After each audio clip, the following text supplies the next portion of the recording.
ক্রীড়া অঙ্গনে কান পাতলেই শুধু আক্ষেপ, হতাশার সুর।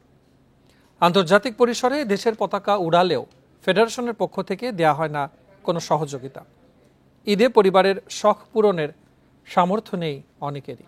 বিকাশে কম খরচে ক্যাশ আউটের লিমিট বেড়ে 50,000, প্রিয় এজেন্টও 2টা। খেলাধুলায় টাকার ছড়াছড়ি, তা শুধু ক্রিকেট আর ফুটবলে। জাতীয় ক্রিকেটারদের বাৎসরিক আয় কোটি টাকার উপরে। ক্লাবের কাছ থেকে জাতীয় দলের ফুটবলাররা পায় 50 লাখের উপরে। সেখানে কাবাডি কিংবা ভলিবল দলের অধিনায়কের আয় 10 থেকে 15,000 টাকা, সেটাও সার্ভিসেস দলে খেলার জন্য বেতন হিসেবে। বঙ্গবন্ধু জাতীয় কাবাডি কিংবা south Asian central zone volleyball আসরে চ্যাম্পিয়ন হয়েও ভাগ্য বদলায় না তাদের। চাকরিজীবী পাশাপাশি এবং একটা জাতীয় পর্যায়ে খেলাধুলা করতেছি আজ প্রায় 9 বছর। সেক্ষেত্রে আমার বাড়িতে এখন একটা কুড়ের ঘর, কিন্তু পাশাপাশি আপনি ফুটবল বলেন, ক্রিকেট বলেন, সেক্ষেত্রে ওদের যদি বলেন জাতীয় পর্যায়ে 2 বছর খেলছে, তাদের ওরা জায়গা ঢাকা শহর মানে জায়গা কিনে বাড়ি করার মতো তাদের তো ভেঙে গেছে। ইচ্ছা অনুযায়ী দিতে পারি নাই এখন পর্যন্ত, নিজের জন্য এখন পর্যন্ত কিছু কিনি নাই, ফ্যামিলির জন্য কিনছি। দলীয় খেলা হকি চলে ধুকে ধুকে, দলবদল আদায় আন্দোলনে নামতে হয় তাদের।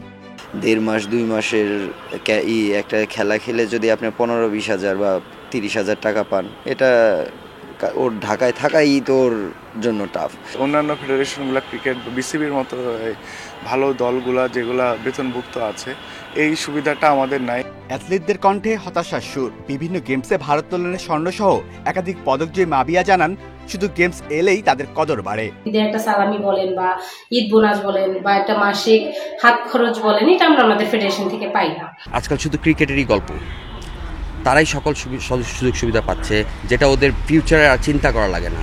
বাট আমাদেরকে এভরিডে চিন্তা করা লাগে যে আজকে আমি কি করে চলবো। বেতন, চিকিৎসা ভাতা, উৎসব ভাতার মতো সুযোগ সুবিধা না থাকায় চাইলেও খেলাধুলায় পেশাদারিত্ব আনা সম্ভব হচ্ছে না।